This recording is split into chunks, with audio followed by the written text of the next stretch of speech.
Welcome back, deep divers. We're diving into some seriously big stuff today, literally. That's right. We're talking about some of the tallest dams in the world. You know, you folks sent us this list from, what is it called? 10 Most Today? Yeah, 10 most today.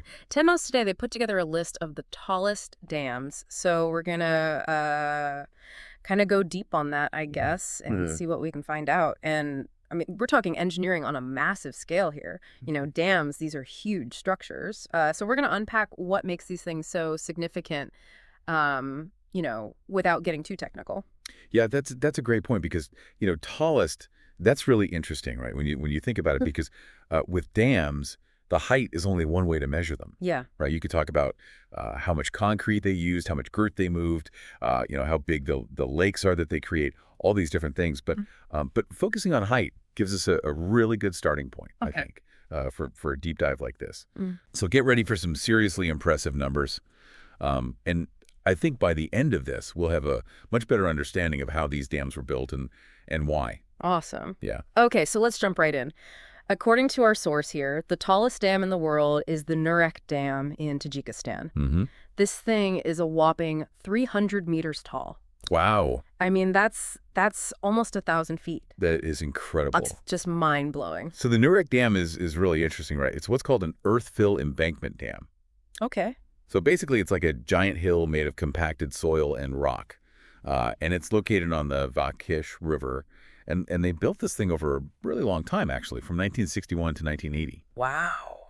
And the end result is this huge reservoir that's called the Nurek Reservoir. It's hard to even imagine that much material. Like, what does that even look like? It's hard to wrap your head around. Yeah.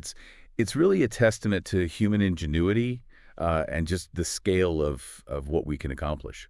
All right, so next up on the list, we've got the Shaowan Dam in China. Oh, yes. Now, this one comes in at 292 meters, so not quite as tall as Nurek, but still, I mean, come on. Yeah. And this one's special. It's the world's highest arch dam. Exactly. And the arch design is really fascinating. What makes that different? So instead of just relying on the weight of the dam to hold back the water like a big, heavy wall, the arch shape actually transfers the pressure outwards into the sides of the valley. Oh, I see. So the valley walls act like giant supports. Okay. It's really clever. That makes sense. Yeah. And this dam is on the Langkang River, which is actually the upper part of the Mekong River that flows all the way through Southeast Asia. Oh, wow. Yeah, and its main purpose is hydroelectric power. It generates a massive amount of electricity, something like 4,200 megawatts. And the construction took place between 2002 and 2010. It's interesting to see how China, they've got so many mountains and rivers. They've really invested in this arch dam technology, especially because it works really well in those narrow gorges and can handle all that water pressure. Yeah, it's like almost perfectly designed for that environment. Yeah, absolutely. Okay, so we've seen the tallest and the highest arch dam. Now, coming in at number 3, we've got the Grand Dixence Dam in Switzerland. Switzerland. And it's 285 meters tall. And this one is the world's tallest gravity dam. Yes, a classic gravity dam. So how does a gravity dam work? Well, it's all about the weight, right? Yeah. It's basically a massive concrete barrier that uses its sheer weight to hold back the water. Think of it like a really, really big, heavy triangle. Okay. And the Grand Dixence, and it sits on the Dixence River. And its main job, much like the Shaowan Dam, is hydroelectric power generation. It's incredibly efficient. It actually powers 4 separate power stations and provides enough electricity for about 400,000 homes. So, we've got embankment dams like Nurek, which rely on their mass and a wide base. And we've got arch dams like Shaowan, which use their curved shape to push against the valley walls. And then you have gravity dams, which are all about just being super heavy and solid. Yeah, it's like different approaches to solving the same problem. Exactly. All right, moving on to number 4 on our list. We've got the Nguri Dam in Georgia. Okay. Now, this is another hydroelectric dam. It's on the Nguri River, and it's also an arch dam, right? You got it. The Nguri Dam is actually the second highest concrete arch dam in the world. Wow. It's 271.5 meters tall, which is, about 891 feet. It's incredible. Yeah, it plays a really vital role in the Caucasus region, providing a lot of their electricity. That's awesome.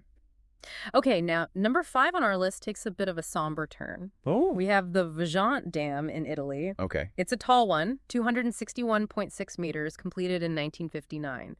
but it's not in use anymore, and there's a pretty tragic reason for that. Yeah, the Vajont Dam, it's a stark reminder that engineering, while amazing, always needs to consider the geological context. In 1963, there was a massive landslide on Montauk, a mountain right next to the reservoir. And despite some warnings, they just underestimated how unstable the geology was in that area. So it wasn't just like a little bit of earth moving, Yeah. right? It caused a major overflow of the reservoir. The landslide pushed a huge amount of rock and earth into the reservoir, and this created a wave that was estimated to be around 200 meters high. 200 meters. 200 meters. Yeah. Far bigger than they ever expected. And this wave, it went over the top of the dam, flooded down to the Piave Valley, and completely destroyed villages. It was a terrible disaster. About 2,000 people lost their lives. That's heartbreaking. It really highlights the importance of doing thorough geological surveys and really understanding the risks before you start building these huge projects. That's a really powerful lesson. All right, moving on to number 6. We're in Mexico now with the Manuel Moreno Torres Dam. This one's an embankment dam, and it's a hydroelectric power station on the Grijalva River. Stands at 261 meters tall. Yeah, the Manuel Moreno Torres Dam is interesting because after they renovated it, its power station actually became the largest in all of Mexico. Oh, wow. They designed it back in the early 1970s and built it between 74 and 80. And apparently they had a lot of challenges during construction because of the terrain and the geology. That's actually pretty common with these massive projects. Yeah, I can imagine. It's not easy building something this big in challenging landscapes. Absolutely not. Okay, let's head back to China for number 7. The Nuazadu Dam. Another one in China. It's an embankment dam on the Langkang River. That's the same river as the Shawan Dam, right? That's right, the Mekong River.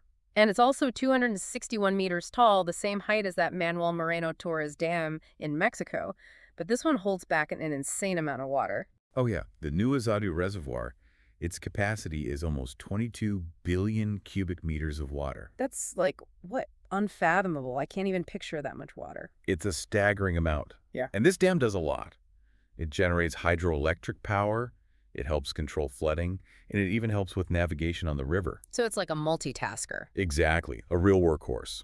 All right, for number 8, we're going to India to check out the Terry Dam. Oh, the Terry Dam, yes. This is the highest dam in India, 260.5 meters tall.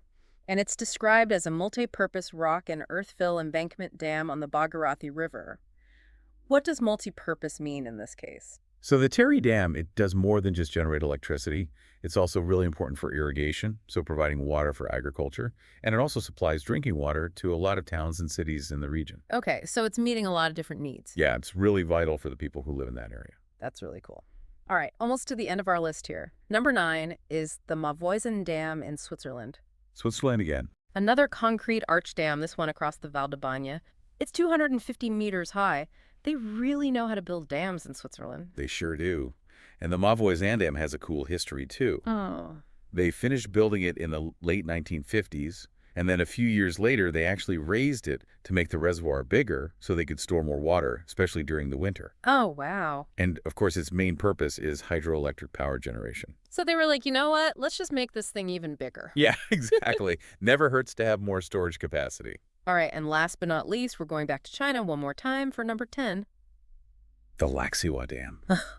Another arch dam, this one on the Yellow River. It's also 250 meters tall. And just like many of the other dams we've talked about today, the Laxiwa Dam is primarily for hydroelectric power. It's got a huge capacity, 4,200 megawatts. Just like the Shawan Dam, China's really serious about using hydropower. Yeah, it seems like it. So, wow, we just went through a whole lot of information. I mean, 10 massive dams. What are some of the biggest takeaways for you? Well, I think it's clear that these dams are crucial for our world today. They provide a lot of our electricity, and they help manage our water resources in a lot of different ways. And they're not all the same, right? We saw embankment dams, arch dams, gravity dams. They're all designed to fit the specific location and what they're meant to do. Yeah, it's pretty amazing how they've figured out all these different ways to harness the power of water. Yeah, and these dams are all over the world, which shows you how important they are globally. But I think it's also really important to remember the story of the Vajont Dam. Right. It's a reminder that these dams are incredibly powerful structures, and if we don't understand them fully and manage them responsibly, there can be serious consequences. Absolutely. We have to respect the power of nature, and that includes understanding the potential risks involved in these huge engineering projects. So as you think about these towering dams, these incredible feats of engineering, it raises a big question. What are our responsibilities when we build these kinds of structures that can have such a huge impact on our environment? That's a great question to leave our listeners with. Thanks for joining us on this deep dive. Thanks for having me. It's been fascinating.